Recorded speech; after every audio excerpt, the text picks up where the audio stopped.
As we behold the churning waves of the Baltic Sea under an overcast sky, the camera gently sweeps over to a dramatic cliff edge.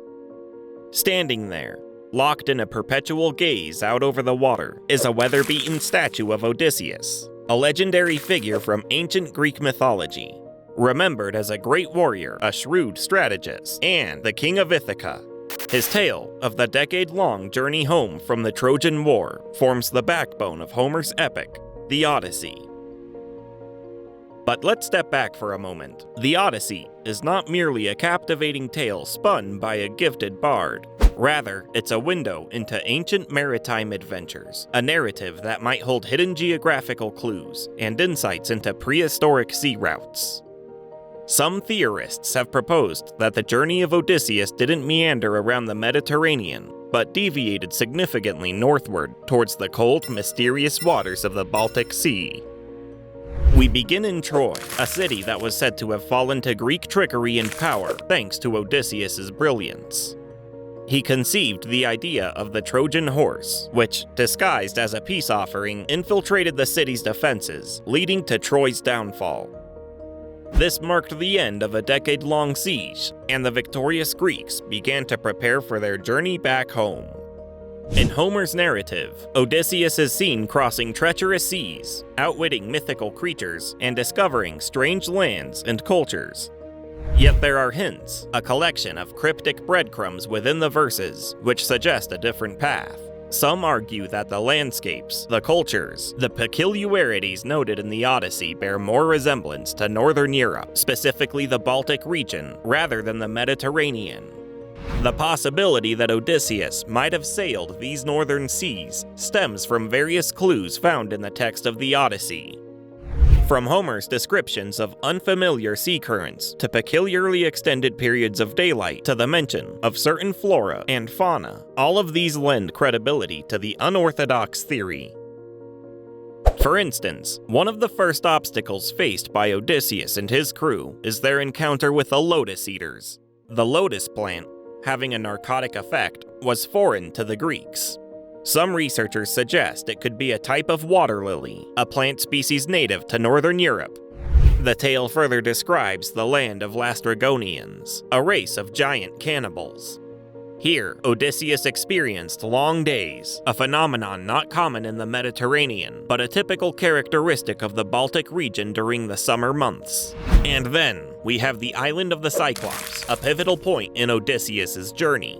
Known for its population of sheep, an observation that seems to correspond with Gotland, an island in the Baltic Sea famed for its sheep farming. A visit to the underworld is also included in Odysseus' voyage. Homer's narrative mentions a river encircling the earth, the Oceanus. To ancient Greeks, the only known river fitting this description would be the Vistula, a river flowing into the Baltic Sea. Lastly, the terrifying sea monster Scylla and the whirlpool Charybdis have been linked by theorists to the real navigational challenges posed by the Danish Straits, known for their hazardous currents. There are critics of this theory, arguing that the Odyssey was meant to be a tale of adventure and not a historical or geographical document. They suggest that discrepancies could be attributed to the artistic liberties that Homer might have taken. However, proponents of the Baltic theory assert that Homer's account may have been based on older maritime routes and traditions that predated him by centuries. The ancient Greeks were skilled navigators, capable of far-reaching voyages. They believe that the Odyssey, at its core, is an echo of these prehistoric seafaring traditions. To understand this, it's worth delving deeper into the maritime capabilities of the ancient Greeks. The epic recounts a society with a deep understanding of celestial navigation, currents, and winds. This knowledge would not be confined to the Mediterranean alone, but could also have extended to the more distant seas. In essence, the theory that Odysseus' journey took him to the Baltic Sea suggests that the geographical reality of the ancient world was much broader than traditionally believed. It challenges the perception of the ancient Greeks as a society confined to the Mediterranean, offering an alternative perspective of their seafaring legacy.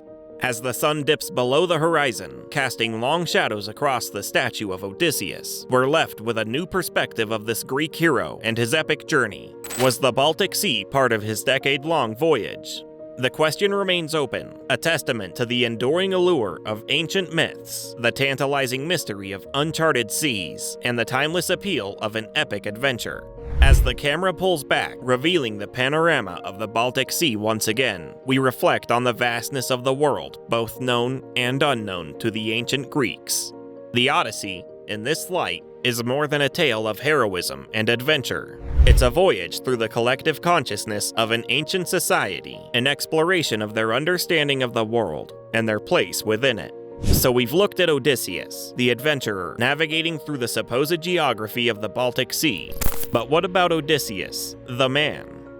What can this alternative journey tell us about his character? Just like how the Odyssey is a reflection of ancient Greek society, Odysseus's character represents the ideals of a Greek hero. Odysseus was known for his intellect and cunningness, qualities that he utilized numerous times to save himself and his crew. In the traditional narrative, Odysseus employs this cunning to escape the clutches of the Cyclops by blinding him, and then hiding under the belly of a sheep to sneak past the now disabled giant.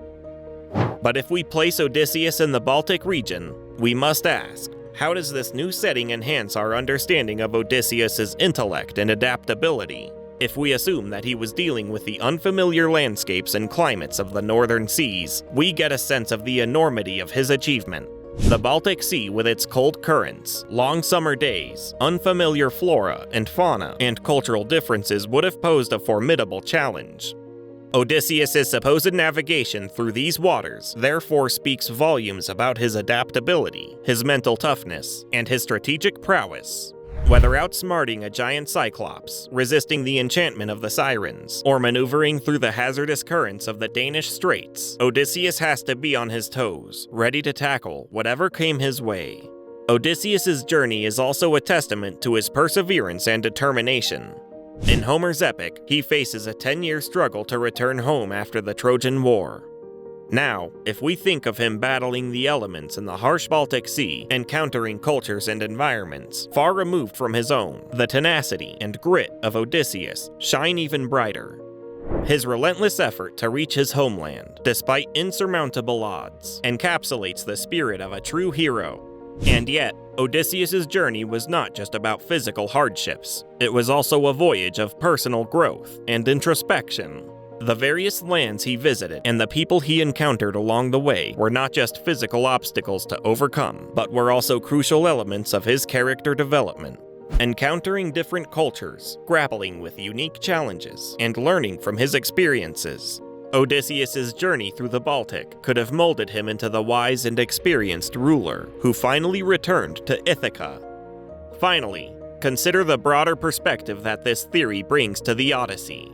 The epic is more than just a story of a hero's journey. It is a chronicle of ancient navigation, a reflection of the cultural and geographic understanding of its time. The proposed Baltic journey suggests a much larger worldview of the ancient Greeks than previously thought. It challenges us to reconsider their maritime capabilities, to reimagine their reach and influence. It also speaks to the universality of human experience, of wanderlust, struggle, and the yearning for home that transcends geographical boundaries and time. As we come to the end of our exploration, we can't help but view the statue of Odysseus in a new light. Standing tall against the backdrop of the Baltic Sea, the figure of Odysseus is more than just a symbol of an ancient hero. It's a testament to the enduring human spirit, the thirst for exploration, and the timeless allure of a good adventure. It's an invitation to look beyond the known and venture into the realm of possibilities. As the waves of the Baltic Sea crash against the shore, we're left with an echo of Odysseus' legendary journey. A journey that might have reached far beyond the Mediterranean, into the colder, unknown waters of the Baltic. So the next time you read the Odyssey, let your imagination sail beyond the Aegean, and you might just find Odysseus navigating through the fogs and icy winds of the Baltic Sea. After all, isn't that what epics are for? To push our understanding of the world and ignite our imagination. And there you have it, a glimpse into a fascinating theory about Odysseus' possible detour through the Baltic Sea. Remember, history and mythology often intertwine, weaving a tapestry of narratives that can be reimagined, reinvented, and retold.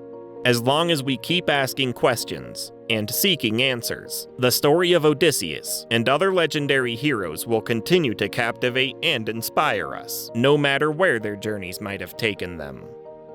And so we leave you with this. Keep exploring, keep questioning, and who knows, maybe you'll discover a new perspective on an age-old tale. Because, as Odysseus' possible journey to the Baltic Sea shows us, there's always more to the story than meets the eye.